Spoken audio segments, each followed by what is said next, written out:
Seafoam Sessions, Season 1, Episode 4, What Brands Can Learn from Your Favorite Superheroes. Hello, and welcome to Episode 4 of Seafoam Sessions, a monthly series where the Seafoam team sits down to discuss the latest developments in the marketing world and how they influence your industry. I'm your host, Zach Laidlaw, and joining me today are Tim, Nikki, Courtney, and we have Liz. So today's episode is actually a little bit different than the ones that we've filmed so far. Last month we ran a survey across our social media channels asking you guys to share who your favorite superhero was and why. So we know it seems like an odd question for a digital marketing company like us to ask you guys, but there is a point to this. So any superhero nerd can tell you that there's a bit of a rivalry between two certain comic book companies, Marvel and DC. So for the sake of this episode, and as marketers, we're going to take a look at each of these brands and how their storytelling efforts are reflected through their brand ambassadors. So to start us off, we're going to go ahead and go around the couch, starting with Tim. Who is your favorite superhero and why? My favorite superhero, honestly, would be Black Panther. I love his cause. It's more so about unity and not separation. He wants to bring the world together and provide for everyone. Perfect. Nice. Nikki? I think my favorite superhero is Batman. I'm not sure why, other than the fact that I don't know many superheroes. Spoiler alert, I'm not sure why I'm in this Seafoam section. So let's go with Batman, and we'll see what I can contribute. Mr. Batman? Yeah. They actually do say Batman. Batman is like the best superhero because he's able to come up with ways to defeat even all the superheroes and villains, no matter what, and he has no superpowers. That's why he has a Batman superpower. is my favorite superhero. His superpower is Nailed cold, it. hard cash. Yeah. As a business Mine too, owner, but I I can have it. appreciate Bruce Wayne. So Courtney? I hate this question so much. It's a I hate hard getting question. asked this because I'm not so terribly embedded in the superhero world, but I know enough. So if I had to choose one, I can't choose one. I have to choose the entire Guardians team. It's like the one Marvel movie that I was like, yeah, I love this. This is the thing. I don't even know what that means.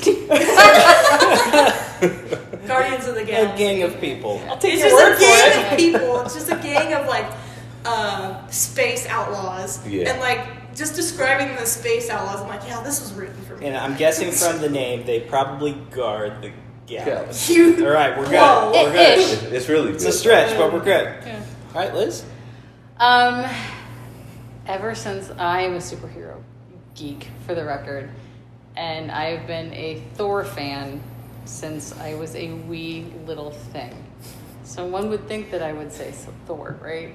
One would think. You're even wearing As a your shirt. I know. He is the god of thunder, and he speaks to me. It's like you're repping a sports team and then I'm not gonna mix going it to see up. the sports team. Then I'm gonna mix it up. Well, so I still love Thor. True love never dies. However, since we started watching, my kids got really into superhero movies, and Black Widow has spoken to my daughter in such a way that now I really love her. Aw. Because it has taught my kiddo that it is okay to be a kick-ass woman. So So, Nice. yeah. I still love Thor, but now I've got a special pitter-pat for Black Widow too.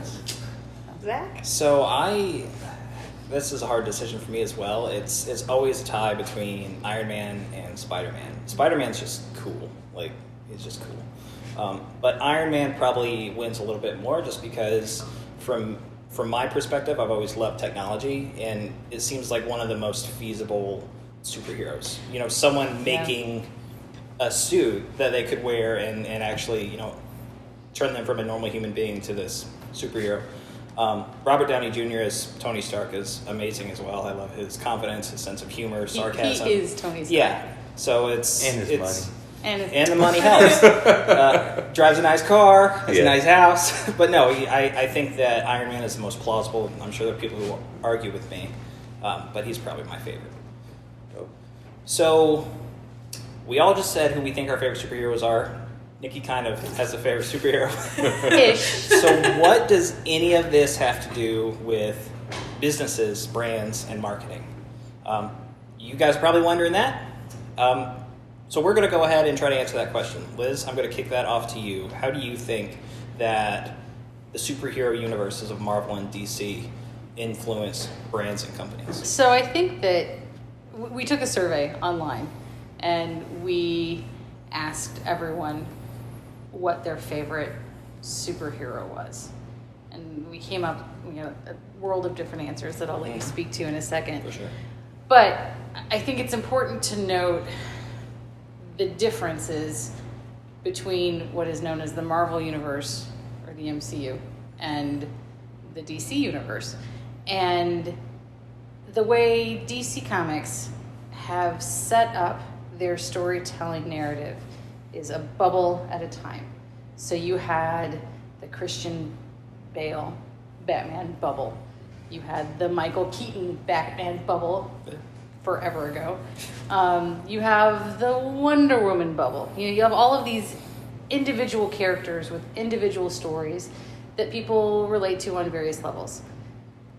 Contrast that with the Marvel method, which started out 10 years ago with Iron Man. And they mapped out their universe and their story to such a great degree that a ton of characters have been woven in and out of various stories through Easter eggs, through end credit scenes, or even in major theatrical releases like Iron Man crossing over into Spider-Man. For sure. This is a true universe where you can believe that all of these people exist in the same realm, in the same storyline. They reference each other, whereas DC lives in pockets. Yeah, and even down to the normal characters in these movies, whenever a new superhero emerges, it's not strange because they already know this other superhero that does this other thing in their universe. So And they talk about it, they reference it. And I think that in pop culture and interviews that anyone working with Marvel has been allowed to say is that this is all mapped up. They for the past, ending with the most recent release, which, no spoilers here, but for the past 10 years, over 19 films, they have had their storyline set, and they have it set beyond. What this means for business owners, I think there are a couple takeaways. When we did the survey, Zach, who was the most popular superhero? So the most popular superhero was actually by a landslide, and at 27.7%, it was Wonder Woman. Okay. Who was the most popular universe, DC or Marvel? And that's where things switch. So, and actually it was Wonder Woman that carried most of DC's votes, but DC lost out at 42.6%, Marvel won at 57.4% of the popular vote. So what the data shows us is DC has a very clear star in Wonder Woman, whereas Marvel has more fans representing a broader swath of characters. I think the takeaway for small businesses on one small level is, would you rather have one rock star at your company, or would you rather have a universe of rock stars where your brand, your message, your service, your quality extends beyond just one person? I think, Nikki, you would probably say, I would much rather have my entire staff have this type of mentality coded into their DNA rather than having one rock star. Well, and I think to the point you made about Marvel mapping that out ahead of time for their brand, with any company, with any brand, if you know where you want to get in the end, you can map out who and what needs to be a part of that, whether it's a people decision or it's a marketing decision. If you know where you want to go, it's just a matter of creating the route you want to get there versus having a rock star campaign right here, isolated, and that's great. It can be wonderful, but then what? What other pieces of marketing, pieces of your brand, or pieces of your team incorporate themselves around that rock star campaign? Well, and so I think the lesson here is this type of building a fandom is a choice. If you want something to be as lasting, to be as dynamic, and to be as deeply embedded as Marvel has created with their fans, it requires a plan. It's not going to happen by accident. And you know, we always, especially in content creation, we always talk about telling a story and weaving them together and making people feel things. With DC, they did a great job of telling individual stories, like you said, and engaging people in those individual stories. But with Marvel, you're engaging a wide range of people. Just like with the Avengers, you know, you might not like all the superheroes in the Avengers, but because your favorite superhero is in there, you are more inclined to see it than, you know, if it was just a standalone movie with superheroes that you didn't engage with or didn't, you know, gravitate towards. Well, and I think the other interesting piece in terms of building a brand that individual brands can take from the Marvel versus DC dynamic is building in moments of surprise and delight. Even if you aren't a fan. I mean, Courtney, how many of the Marvel movies have you seen?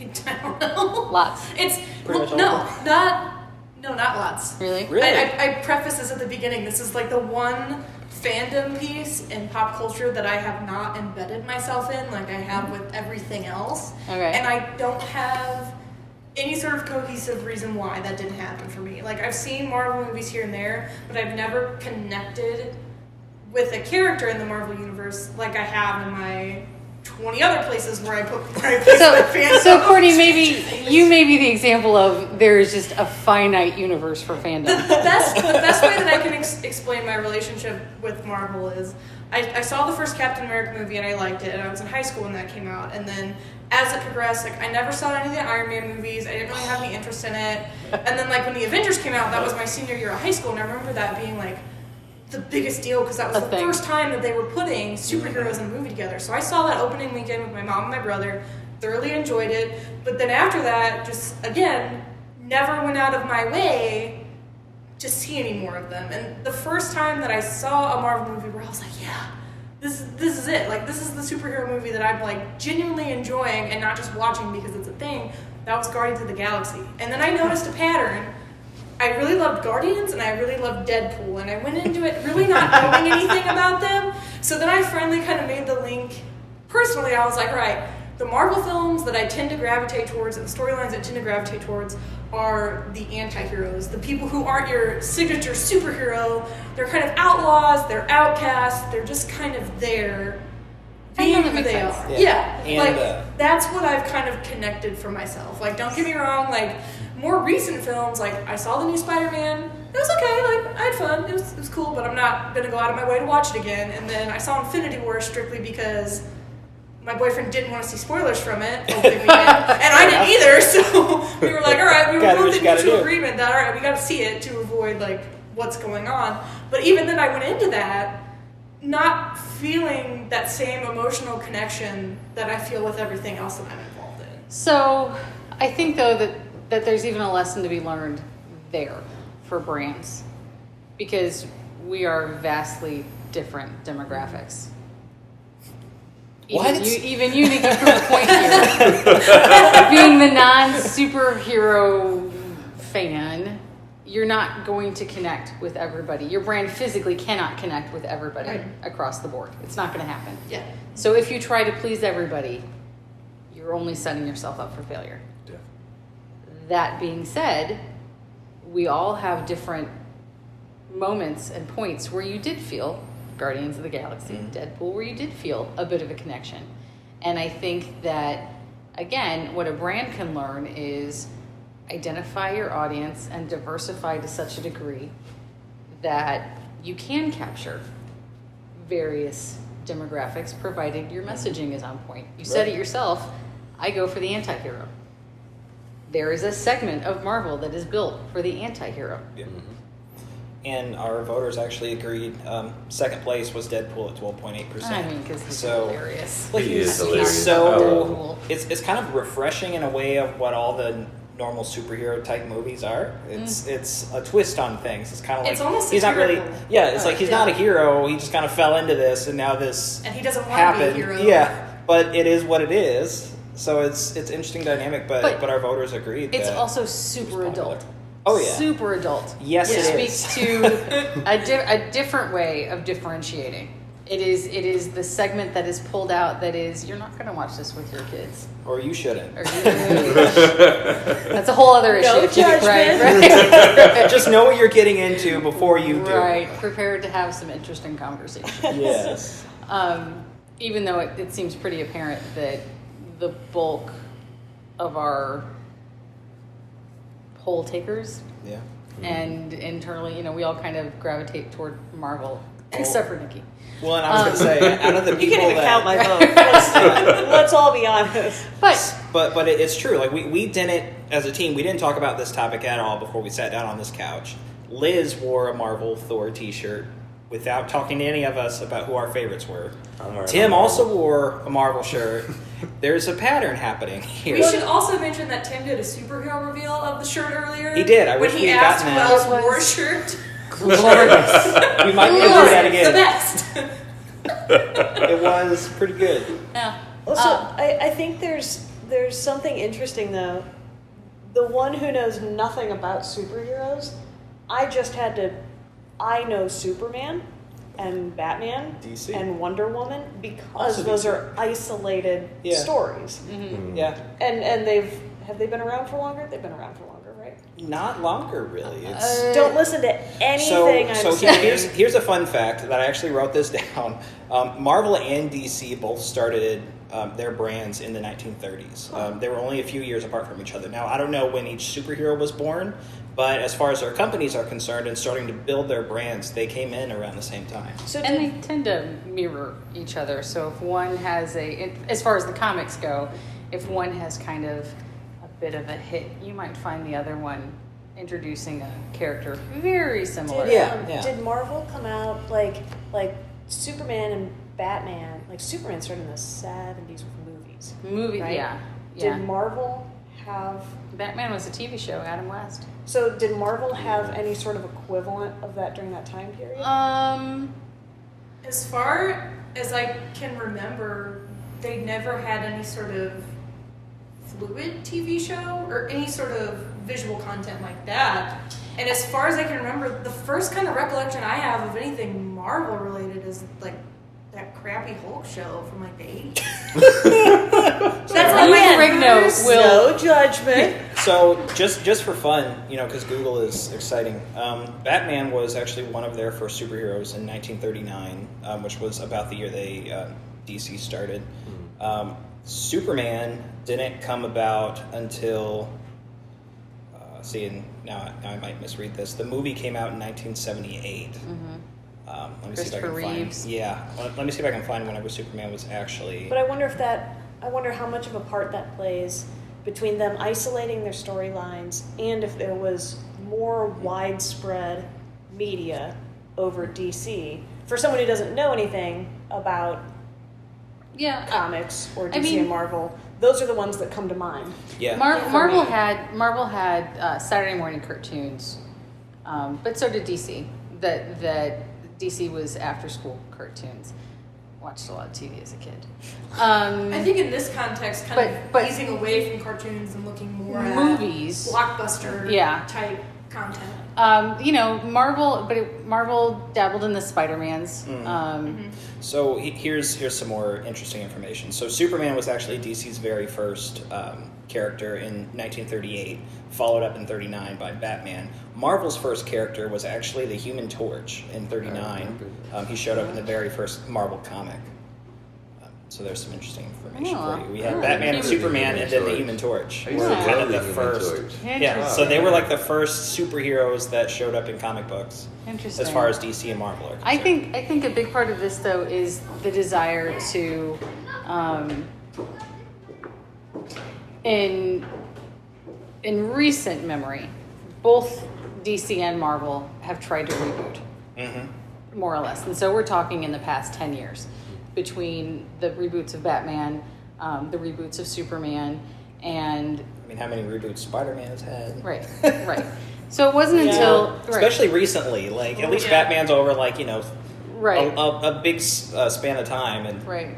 And some of this speaks to who owned the licenses. True. You know, there's been some haggling with Sony over rights to various superheroes and who owned the licenses, which could be a whole other Seafoam Sessions about For sure. intellectual property and owning your brand. Yes. But I think in general though, if I am a business owner trying to look at this in general, again, it's about mapping out your plan, mapping out your brand, and finding the way to connect with your audiences on an emotional level. Mm-hmm. And they have done that. I think Marvel has done that, again, through the use of Easter eggs, through the use of inside jokes, through the use of humor.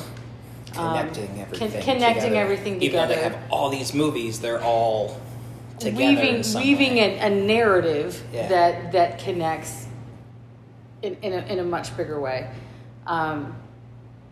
Again, whereas DC, I don't feel sorry for DC. They had a wonderful hit in Wonder Woman. They had a huge hit, and I guarantee you that we see more movies that speak to that box office power. Mm-hmm. It is always easier, though. Marvel had a plan. DC is trying to do it after the fact. Yep. So they tried to do something similar with Justice League, weaving in the Batman, weaving in the Superman, weaving in, the same thing. Well, they did the same thing with Suicide Squad.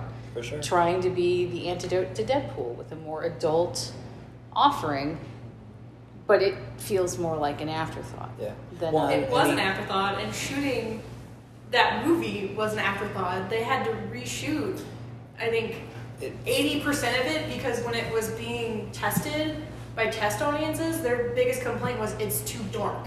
Yeah. So then they had to make it more lighthearted. Well, and perhaps that's DC's brand. I mean, consistently. Yeah. I mean, look at Christian Bale Batman. Like, that's dark Batman. Yeah. Well, and some of that was the help. Some of that was the help of Nolan, though. Yeah, definitely. I mean, that's his style as well. But I mean, if DC were able to work with him more, they would have a very interesting combination of films. That's my own personal opinion, though. I love Christopher Nolan. So. I think the big difference here in looking at that, there's so much more fluidity from Marvel, even in those cases. Not just storylines, but who they bring onto the team and how they approach it. Mm-hmm. And that's what they've done right. And I think, as we've said, they've mapped it out from the beginning. They've mapped it out in such a way that people have been able to build these emotional relationships with these fictional characters in a way that they've been able to kind of move along with them. And it's been fluid, it's been consistent. Like, our Iron Man hasn't changed. It's always been Robert Downey Jr., whereas and it couldn't be Batman, anyone else now. Batman has had 3 or 4 different actors play him, depending on the decade. So, to me... Sometimes the year. Exactly. So, to me, it's always been that inconsistency with DC. It makes it impossible to almost feel that connection, because as you're seeing them visually, Batman's changing. It's a different person, different kind of connotation, different every time. behavior. Different behavior, exactly. So it's harder to build that relationship. This might be a really dumb question, and I'm only asking it for our viewers who might not know the answer. Does Marvel have well-known enemies? They both do. Yeah. Okay. Yeah. I know DC does. Yeah. But okay. I feel like when we talk about enemies, though, the first person people are going to think of is the Joker. Yeah, he's the biggest. But now you're sitting here. Oh yeah, Lex. Yeah. Like, who's a Marvel villain? I can't think of anybody, and I just thought of Thanos, which was like the most recent. But yeah, he's the most biggest. recent. But I think it's interesting that the DC, everything DC is a little bit darker, but we remember the enemies and the rivalries, or not rivalries, but we remember the enemies from those. They stand out a lot, but Marvel maybe not so much. We talked about consistency in branding, but again, there's almost the pitfall of having too big of a rock star. Joker is iconic in terms of who he is as a villain. Well, and then the way that he was portrayed, as Heath Ledger portrayed him, was just, I mean, absolutely incredible. I need to let everyone know, though, that when I was 9 or 10, my mom asked me what I wanted to be for Halloween, and I could have chosen anything I wanted to be, and I chose Two-Face, and had this just terrible mask, and not like terrible quality, like the quality was too good. So there were princesses and Supermans and farmers walking around the neighborhood, and I had a Two-Face mask. Oh my gosh. Kids screaming and running away from you as you're Throwing their candy at you. just take it, I don't care. So I'll always remember that villain. Yeah. But see, and to the point of always switching up these characters, I think Jared Leto is a great actor. He is not the Joker to me. Like Heath Ledger. He never will be. Heath Ledger is the Joker. I don't know. Jack Nicholson did a pretty decent job. But yeah, I mean, yeah, it was before my. But again, yeah, it's not even. But if you look at DC from the Michael Keaton to the Christian Bale to the Ben Affleck. Yeah. It is as directors have shifted, and there will always be differences in tone as you get different directors, but the first Batmans were so over the top campy. They were great. Oh, yeah. It was a slight step above the bam whack. Just a little bit. You know, just a step up. They were campy. The next round was realistic and dark. Mm-hmm. They were very entertaining, but they were realistic and dark. And now I don't know what they are. They're not realistic. They're still dark. They're not campy. Nobody has any idea what to do with the character at this point. Right. Ben Affleck was a poor casting choice. All of his fighting scenes look like he's a dad trying to wrestle his sons in their backyard. Like, that's just what it looks like to me. Courtney, I wish you had opinions on these things. Oh my gosh, we're gonna have a new series. Courtney's opinion. Every week. I love it. I love it.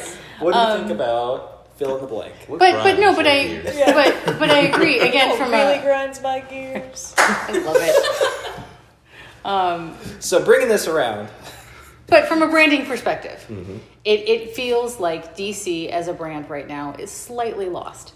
It's playing. It's following the leader, and Marvel is the leader. Well, and technically, Marvel started, like you said, way back in Iron Man. Whenever a certain someone showed up after the credits of the very first Iron Man movie, it's like they've been telling this story and creating this universe for a long time. You don't know who we're talking about. You don't. I don't want to spoil it, but it's only been how many years since that? Right. I mean, it's been a few. How much of this is generational, too? Because thinking about blockbusters. This is exactly the point that I was going to bring up. Yeah. Because again, I'm here because this is what my thesis was about in college. How people create these fictional relationships, but they hold such emotional value. When I did my college thesis, I focused on the Harry Potter fandom. And that's a whole nother season. That's a whole nother thing. But everybody's kind of response was they grew up with the characters and they felt like they were growing up with them. Mm-hmm. So I think Marvel is at such a good advantage here that they've come in with that same group that I was researching on, and we've been able to grow up and kind of move along as these films progress. So it's like when you look at when the first Iron Man came out, I was probably 14. Yeah, and those people bring their kids into it. Well, that's just it, because if the story's good. Because I can say, for Harry Potter fandom, I was an adult when Harry Potter came out. It's still a big fan, as were my parents, who were definitely adults when Harry Potter came out. So I don't think it's necessarily, I don't think you need to have the growing up with to still create that connection. It's how it makes you feel, and Harry Potter made me feel like a kid. So yeah, that's there's true still that too. connection. I was physically grown up, but let's face it, I'll never fully grow up. As a parent now, though, part of my draw with the Marvel characters and the Marvel movies is I grew up watching the Saturday morning cartoons. Exactly. So and you now, still have that, and now watching them. Now my kids, Jack literally dresses in character whenever we go to a Marvel movie, and it's hysterical to watch little Iron Man go to the movies. Good choice. Right. But he was Captain America too. He's conflicted. Anyway, but I think if the story is good enough, it will transcend generation. Mm-hmm. Yeah. And I think that's true for any piece of art. And I feel like there's also an appeal, and I know that I felt this. I think I was 11 whenever the first Tobey Maguire Spider-Man came out. And it was so cool because that was the first time that I had seen a cartoon that I had watched, growing up on the big screen with all these cool graphics and CGI and like seeing it, grown up. And I think there's interesting appeal in that as well for adults, seeing these comic books that they read and cartoons that they watched and seeing them in live action films done well. And it brings it to life more. Well, and my daughter, for example, being slightly older than my son, watches these movies in a completely different way. Jack loves the action and the story and whatnot, but after seeing Black Panther, we had, I don't even remember which one, another Marvel movie on, and they referenced Wakanda. This was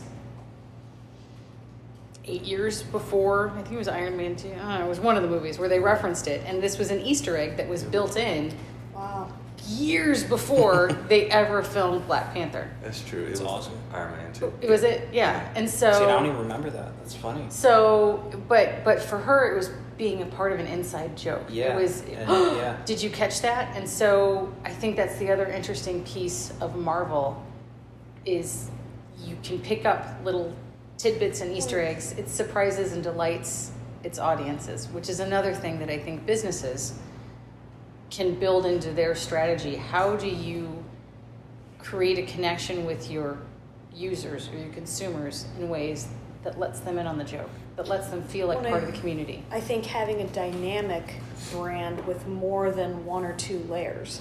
So if Marvel has all of these different pieces that are woven into each other, and a 6-year-old watches it in a different way than a 10-year-old, than a 40-year-old, than a 60-year-old, and they've all had different experiences coming into it and can understand different parts of the movie on different levels.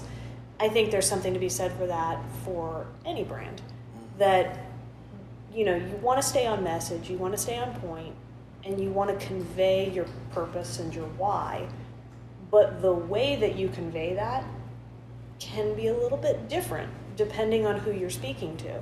And to not always use the same type of messaging in the same way all the time for all people. Yeah. Right. You've got to be a little bit more dynamic, and you've got to build in layers, not just because it speaks to people more effectively, but because it's more fun. Yeah, It's definitely so. fun to bring people into your brand versus just broadcast your brand at people. For sure. I think that speaks to another cool thing about Marvel.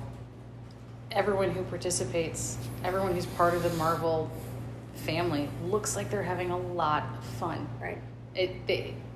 They seem to be really, really enjoying the fact that they get to be a part of this. Yeah. As a company, if your employees look like they are really, really enjoying what they're doing every day, people will notice and appreciate. It's not just a job, it's a family that they, and I have seen, you see the posts on social media and stuff like that where they're doing fun little things together, and again, it makes you want to be a part of it because, oh my God, look at the fun they're having. This video brought to you by Marvel. I know, right?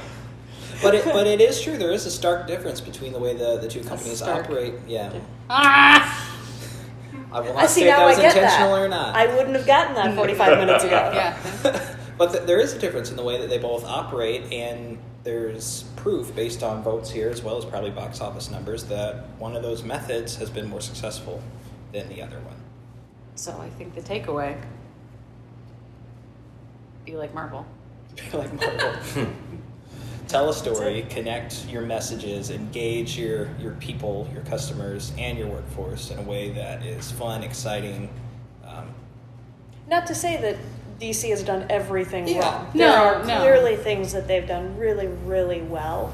Otherwise, we wouldn't be talking about them at all. Right. But I think for the purposes of looking at the brand of each, I think it's pretty clear that Marvel has developed and thought out that brand in a very effective way. I mean, we have to admit, DC does something well in that Wonder Woman absolutely is a fan favorite. Yeah. And they will have success as they continue to build out Wonder Woman's brand. Yeah. But that is limited to Wonder Woman. For sure. You know. Because that was by far the best DC movie I ever For seen. sure. I was like, For sure. It was a great I'm movie. in love with Wonder Woman. Yeah. There's that too. Tim actually voted Right. 142 times. But For I Wonder mean, Woman. even still, like, I was thinking about how they even tried to bring Wonder Woman into the Batman versus Superman. Yeah. You know, just they kinda, did. They were trying. it was kind of weird though, too, because it's like she came out of nowhere. I'm Yeah, like- exactly. See, and that's the other thing. Like things have to be 90% of the woven reason together she got her correctly. own movie was because of the response. And For that's coming true. into that movie. Yeah, Yeah. but it came like out of nowhere because it wasn't like she really tied into the movie. It was so much focus on like Batman, Superman. Yeah. All of Not- a sudden they're fighting, and then Yeah. here this beautiful woman comes who has superpowers, and now she's right along with. She them wasn't even in fighting. the title. Like, what's going on? She wasn't It even was totally really the best small at part. the She bottom. doesn't even go here. That's a different fandom. Sorry. Okay, that wraps up episode 4 of Seafoam Sessions. If you enjoyed hanging out with us, hit the like button located underneath, above, or around this video or podcast, wherever you're watching us from. Also, leave us a comment with what you thought of episode 4 of Seafoam Sessions, along with any suggestions you have for our next episode next month. Thanks for watching, guys. Thanks.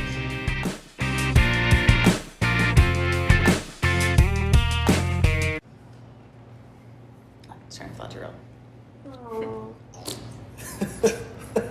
What sound does a train make when it crashes?